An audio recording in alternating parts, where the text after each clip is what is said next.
Igang linaw ni Manila Mayor Joseph Estrada na umiiral pa rin ang truck ban at hindi pinagbigyan ng 24 oras na pagbiyahe sa lungsod ng mga truck na may kargamento. Saksi si Ruth Cabal. Balik kalsada uli kaninang umaga ang mga dambuhalang truck na ito, kaya traffic na uli sa ilang kalsada sa Maynila. Pero marami sa mga truck driver nagrereklamo. Ano raw ba ang susundin nila, ang 24-hour free flow para sa mga may kargamento na sinabi raw ni Mayor Erap Estrada na iba sa sinabi ni Vice Mayor Isko Moreno? Pag yung mga truck, mga container na loaded na galing sa custom, tuloy-tuloy na eh. Free-flowing. Free-flowing. So, the goods are not delayed. Huwag na nilang isipin pa yung 24/7 na mangyari. Nek-nek nyo.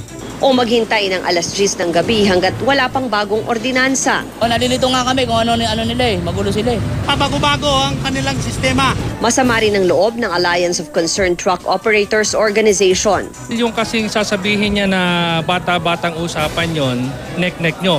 Well, parang isang suntok sa amin yun, na kami rito, lalaki kaming kausap, tao kaming kausap, na we do not deserve para sabihan kami ng ganon. Paglilinaw ni Mayor Erap, umiiral pa rin ang truck ban at di pinagbigyan ang hiling na 24-hour free flow para sa mga truck na may kargamento. Alinsunod sa ordinansa ng lungsod, 5 a.m. to 9 p.m. pa rin bawal bumiyahe sa Maynila ang lahat ng truck, maliban tuwing linggo at holiday. Ang pinagbigyan ni Mayor Erap, ang dagdag na 2 oras na window time para makabiyahe ang mga truck na loaded o may karga, bilang kompromiso sa mga trucker, negosyante at ilang grupong kontra sa ordinansa. Kaya mula 10 a.m. to 3 p.m. na unang tinakdang window time, ngayon 10 a.m. to 5 p.m. na.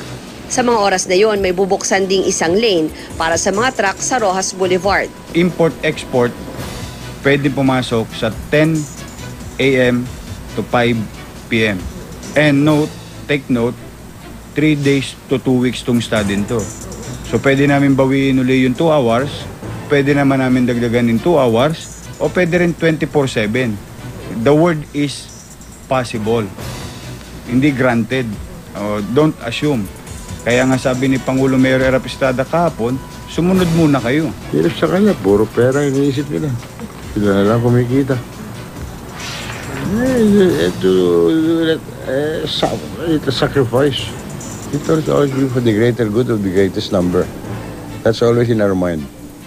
If it's ineffective, then we're willing to make it 24/7. Sa mga bantang ibabalik ang truck holiday o strike, I'm used to that. Kahit na ng presidente ako, binantaan din ako ng MILF. Aalis sila sa Maynila. Naku, wala nang pinakamasaya sa araw namin. O maluwag ang Batangas, maluwag ang Subic. Pwede po sila ron. 5,000 piso ang multa sa mga lalabag sa truck ban. Itotow rin ang truck. Ako, si Ruth Cabal, ang inyong saksi.